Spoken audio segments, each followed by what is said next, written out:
Welcome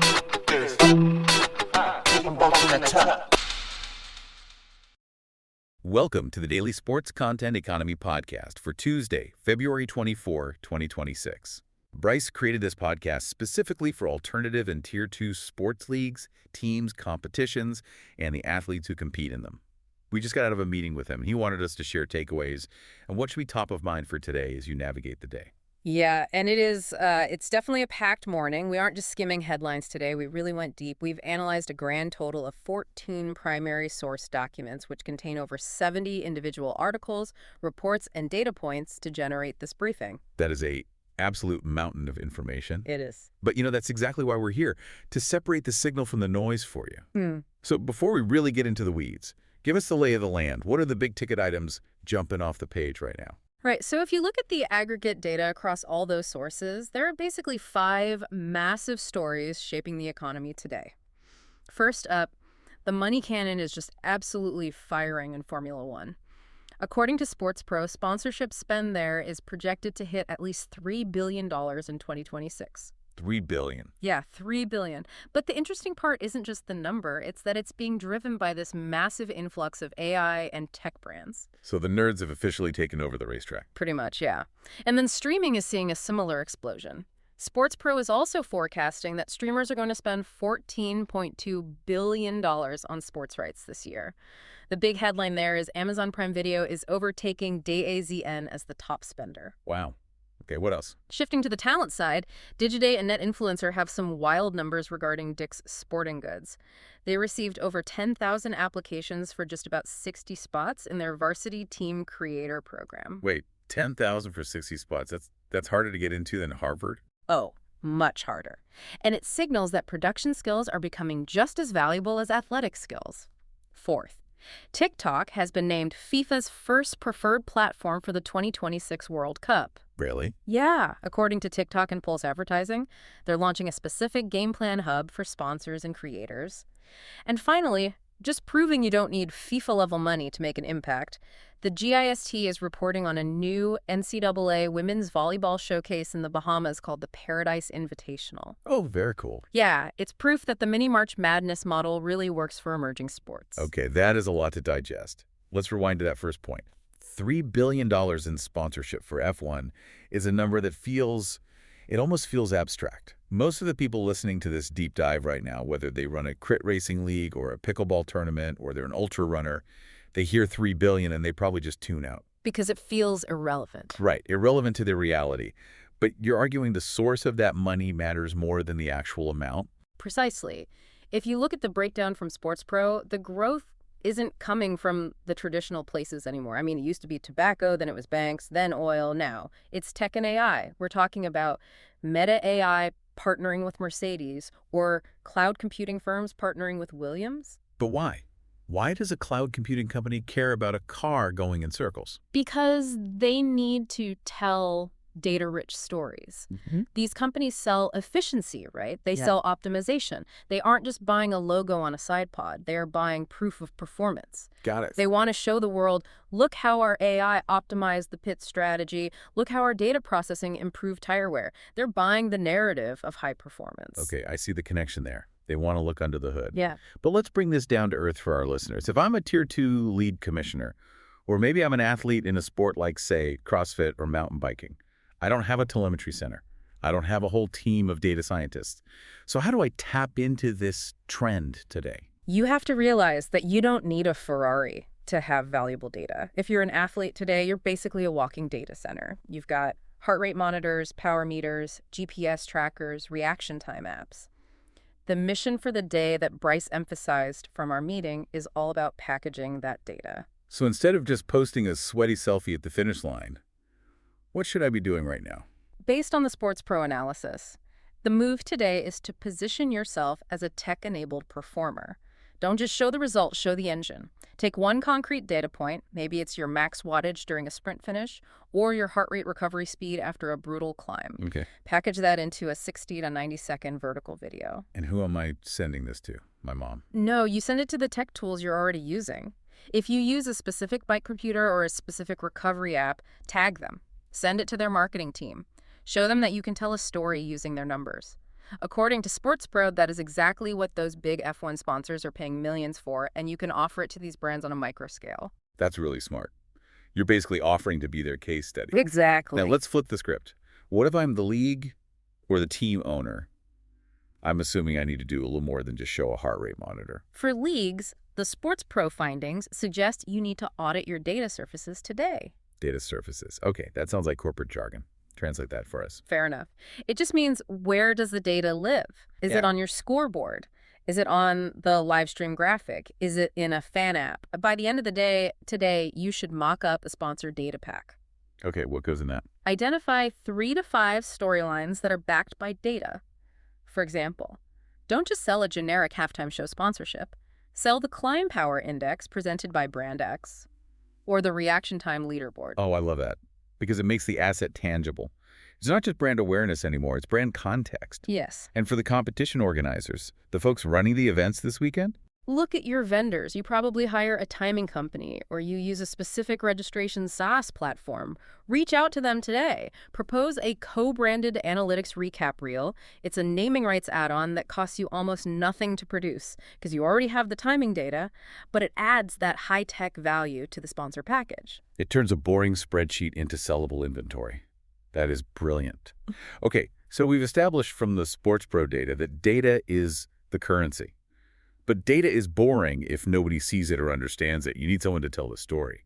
And that leads us right into the creator economy. Yeah, and this is where the landscape is shifting most violently right now, I think. That stat you mentioned in the intro, 10,800 applications for roughly 60 spots in the Dick's Sporting Goods Varsity Team program.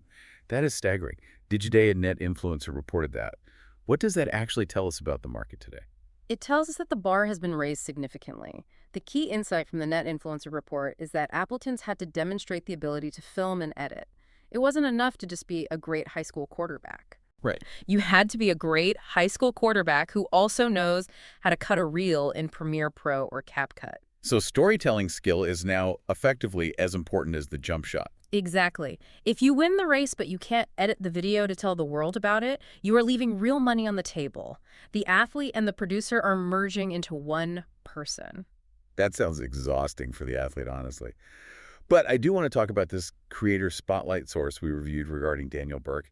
He's doing something called platform arbitrage. This is fascinating, and it's a tactic that fits perfectly for niche sports. Platform arbitrage sounds like something illegal you do on Wall Street. What exactly is it? It's perfectly legal, don't worry. It just means taking content that is undervalued on one platform and moving it to a platform where it's overvalued.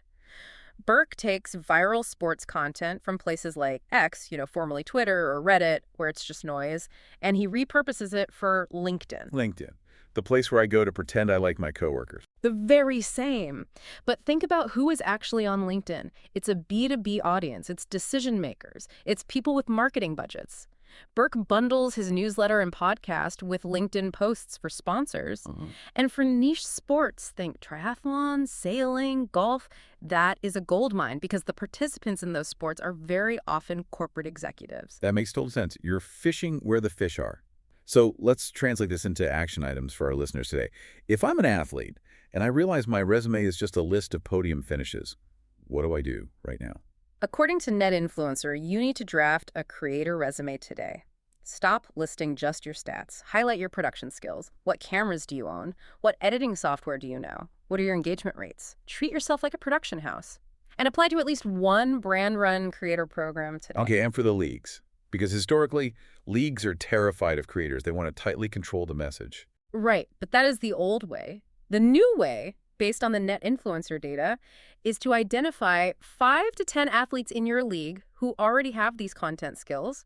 Invite them to a pilot creator group. Like an exclusive club. Exactly. Give them early access. Let them get the footage before anyone else.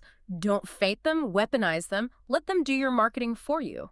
And for the competition. Create a race creator pass. We see this working in the data from Net Influencer.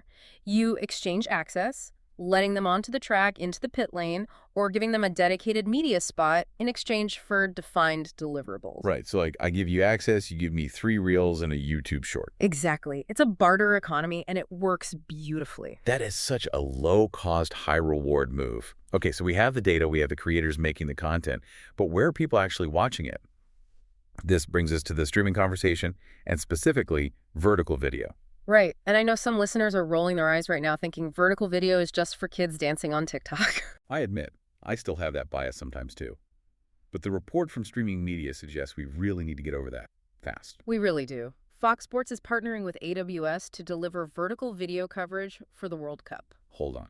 Vertical video for the World Cup? Yeah. Like on the actual broadcast feed? Yes. They aren't just cropping the wide shot after the fact. They are producing live, dedicated vertical feeds.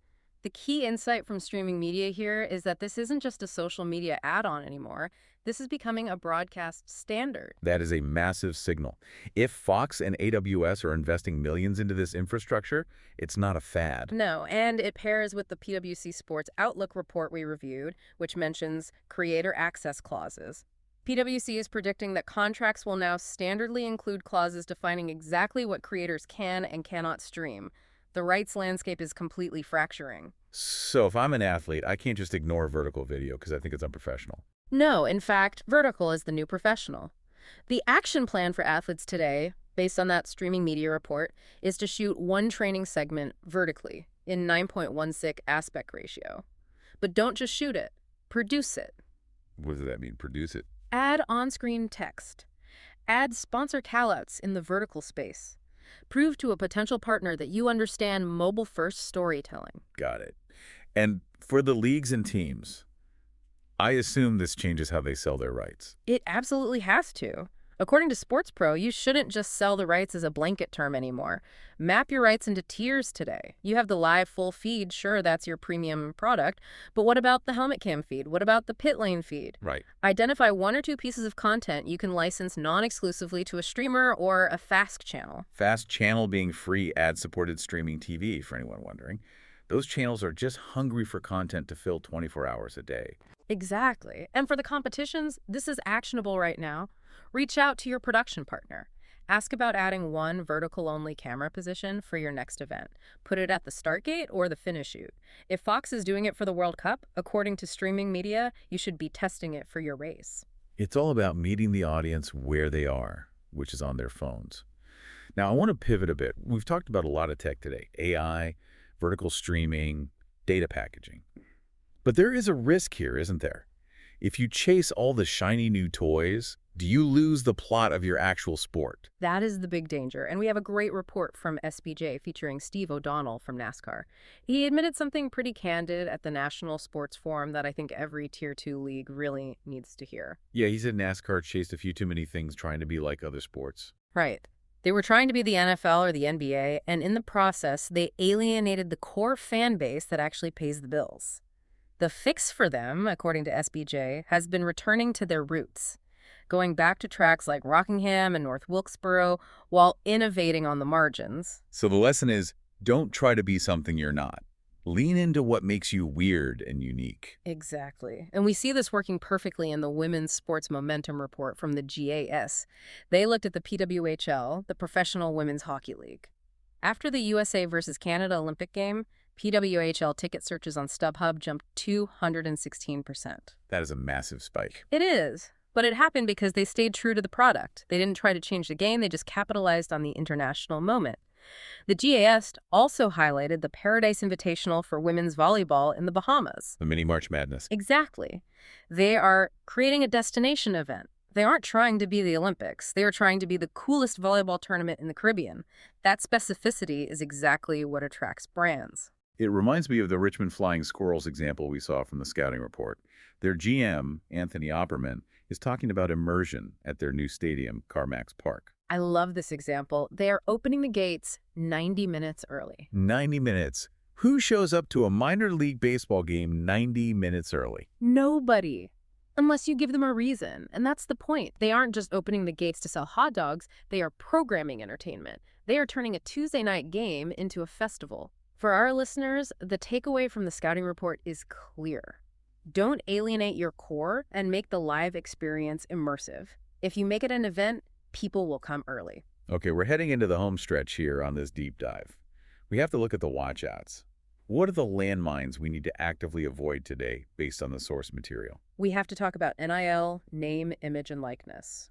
NIL Wire has a really troubling report on the dark side of NIL agents. Yeah, I saw this one. Uncertified agents taking huge cuts. It's basically a shadow industry right now. Some are taking as much as 25% commissions.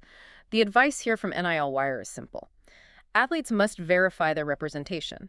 If someone is asking for 25% of your deal just to send a few emails, run the other way. But is NIL inherently broken for the little guy? Or is that just a bad actor problem? It's definitely a bad actor problem. In fact, NIL Wire also reported on the NIL Club platform. They have paid out $16 million to 650,000 athletes. Wow. And critically, these are mostly small-tier athletes. It proves the long tail value. You don't have to be the star quarterback at Alabama to monetize. You can be a rower at a D3 school and still make money if you have a community. That is super encouraging. And there was one more risk factor regarding advertising inventory from DAZN, right? Yes, and this one is huge for our league owners. DAZN reported on WPP, one of the biggest ad agencies in the world. They found that 97.4% of their proprietary inventory wasn't used by top clients. 97.4%. That sounds like a fundamentally broken system. It is wildly inefficient. It's the result of programmatic advertising, automated bots buying ads in a black box. Advertisers literally don't know where their money is going. So how is this an opportunity for the Tier 2 leagues listening? Because advertisers are sick of the black box. They want transparency. DigiDay points out that if you are a smaller league and you can offer clear, transparent data, like here is exactly who watched your ad, here are their demographics, you have a massive advantage over the giants who can only offer vague programmatic stats. So transparency actually becomes your competitive moat. I like that a lot. Precisely. Okay, we have covered a ton of ground today. We've gone from F1 AI sponsors to vertical cameras to minor league baseball enrichment. Let's bring it all back home. What is the mission for the day that Bryce wanted us to convey? If we distill all 70-plus data points down to 3 moves for today, here they are. Number 1, package your data. Whether you're an athlete or a league, realize from the Sports Pro data that tech sponsors want proof of performance, not just logos. Give them the numbers. Number 2, treat your athletes like a production studio. The net influencer creator core model is winning. Give them access and let them build your brand. And number 3, vertical video is now a broadcast standard. Streaming media proved it. If you aren't shooting 9.16 today, you are living in the past. Short, sweet, and actionable. Now, before we let you go, we always like to leave you with one final provocative thought to chew on as you go about your day. This one comes from Seth Godin's blog today. He wrote a piece called Time is the Wild Card, and he has this line, traffic is only a problem if you didn't leave 20 minutes early. Ooh, that stings a little. I feel seen. Right. But it applies to everything we just talked about. The shift to vertical video, the influx of AI sponsorship, the creator-led sports model. All of this is happening. It's like the traffic. It's inevitable. It's only a problem if you decide to wait until tomorrow to adapt. If you leave early, if you start adapting today, right now, it's not a problem. It's just part of the journey. That is the perfect note to end on. Don't wait for the traffic to clear. Leave early. Thanks for listening to this deep dive for the daily sports content economy. Go make those moves. Thanks for listening to this edition of the Daily Sports Content Economy Podcast. If you're ready to build your content media empire, we should probably talk. Visit rootgroupmarketing.com. Thanks for watching and listening.